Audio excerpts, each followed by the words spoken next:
Jadi tetap berjuang, tetap berjuang.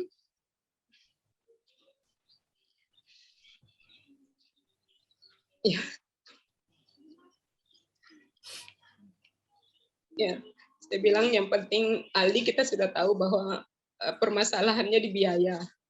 Permasalahannya di biaya. Kalau dulu kan kita belum tahu kita akan mengarah kemana, jalan mana yang akan kita tempuh. Nah ini sudah ada jalan, tinggal persoalan biaya.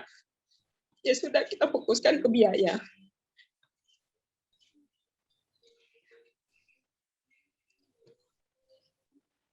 Ya, ya akhirnya ya sampai waktu itu uh, saya karena di rumah sakit ada satu kenal teman mamanya Asraf waktu itu. Mama Asraf cerita-cerita karena ternyata suaminya itu teman saya waktu SMA. Jadi cerita-cerita bilang enggak usah, mendingan Ali juga sembari diterapi di PLA, Bu. Lah anakku kan tidak autis, kok mau dibawa di PLA? Bu, di PLA itu bukan cuma anak autis, bisa kok anak saya CP dari hasil pemeriksaan di RSM, anak saya CP. Jadi enggak apa-apa, Bu, bawa saja dulu. Jadi saya ke RSCM, saya waiting list. Di situ saya nanti ketemu sama Dokter Sofyan menyampaikan tentang terapi biomedis yang menggunakan metode ABA. Tetap dengan diet juga, dengan diet saya bilang, Dok, kalau diet sudah saya lakukan. Tapi persoalannya kan apa namanya, anaknya ini makannya sebakul tapi badannya makin lemas, tambah mau didietkan bagaimana lagi. Tapi tidak apa-apa lah, karena memang kalau itu saran ya sudah saya jalani. Nanti pada saat waiting list di PLA itulah saya dapat telepon untuk ya hadiri seminarnya Dokter Ali. Waktu itu tanggal 7 September. Ya, jadi disitulah saya mulai saya mengikuti seminar Dokter Ali. Waktu Dokter Ali mengatakan bahwa permasalahan di lambung sama usus itu saya sudah mulai yakin. Jadi dari awal memang Dokter Ali saya sudah yakin betul ini cocok dengan anak saya. Tapi bagaimana dengan obat saya? Jujur saja baru 60 juta saya baru habis bayar, saya habis stok.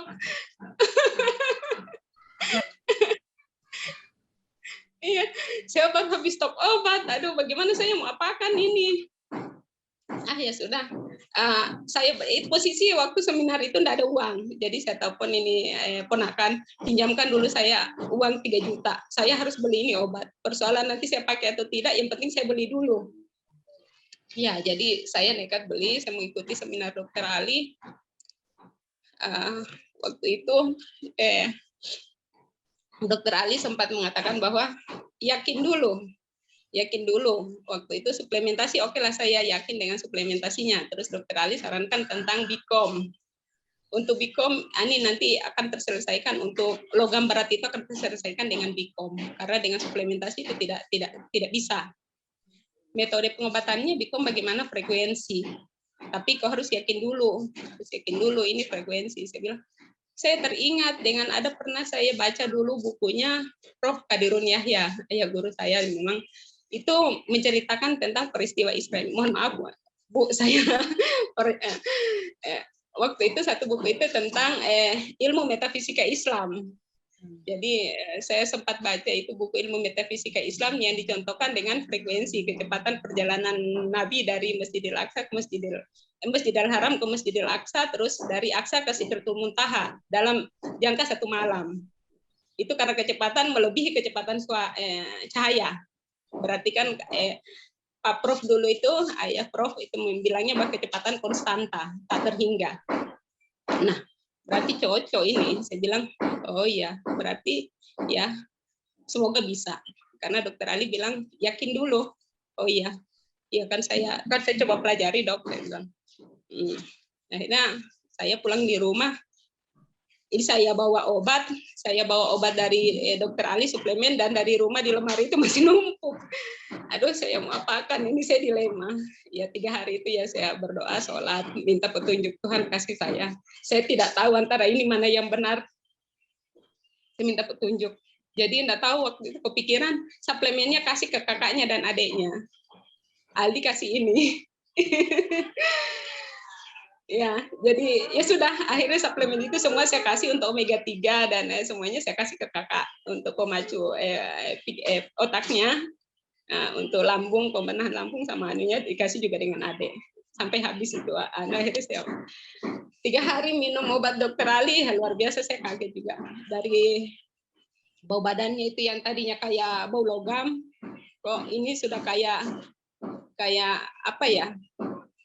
Kayak dibilang bau comberan, enggak, tapi pesing deh, bau pesing, keringatnya itu bau pesing. Iya, bau pesing, terus kentutnya busuk sekali. Ini kentut dulu, kentut dulu belum buang air. Nanti setelah buang air, ya Allah Akbar, busuknya semua serumah. Ya, buang airnya di pampers, tapi waduh, ya segitu saya mulai yakin. Oh ya, ini kayaknya saya harus teruskan. Dari situ saya teruskan. Ya, alhamdulillah progres dari 3 bulan itu ya ada progres. Ya, itu sambil makanya saya dengan progresnya Aldi, ya kayaknya saya sudah harus fokus. Datanglah corona, saya harus total dengan Aldi, dengan apa? Saya minta pindah. Saya dari rumah sakit saya pindah ke PLA supaya saya bisa fokus. Saya pikir kalau di rumah sakit saya memberikan pelayanan tanpa saya masih bisa jalan, tapi kalau saya tinggalkan Aldi tidak mungkin, tidak ada orang lain setelah saya. Jadi saya fokus, saya ke sana, akhirnya sudahlah. Jadi lebih total. Ya, saya kira itu dulu, Bu. Jadi, kalau saya boleh tahu, Bu, yang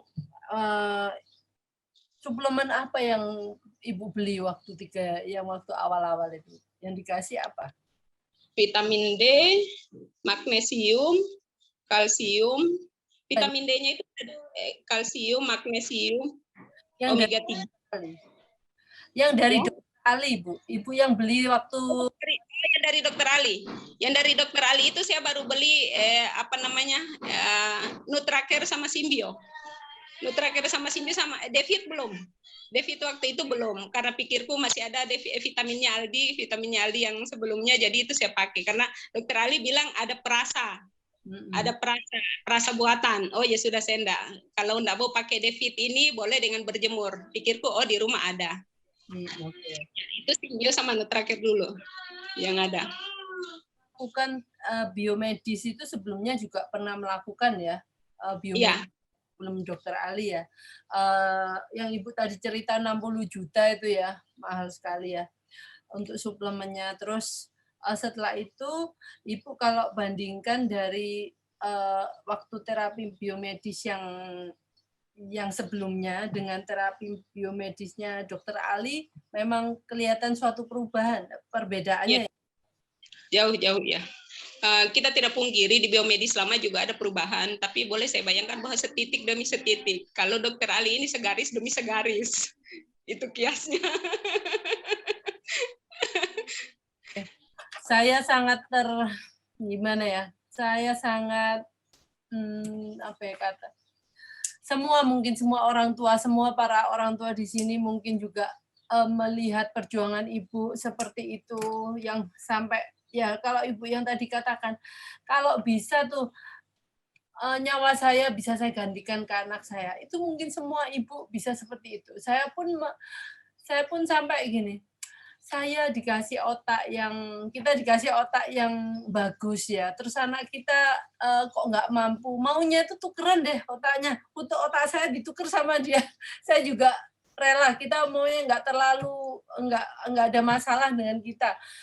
Nah itu semua orang tua pasti maunya kalau bisa kita yang menderita nggak apa-apa, tapi anak-anak kita itu bisa tumbuh sehat ya. Semua orang tua itu seperti itu. Dan saya sangat terenyuh juga mendengarkan perjuangan Ibu, gimana Ibu harus ke Jakarta sendiri, menggendong Aldi, ya itu semua ya benar-benar luar biasa. Nah, saya kalau saya boleh ngomong Bu, Ibu termasuk salah satu orang tua yang wow, saya nggak bisa ngomong. Ada juga orang tua yang seperti Ibu, tapi ya ini supaya jadi inspirasi untuk orang tua lainnya bahwa kita harus melakukan semuanya total.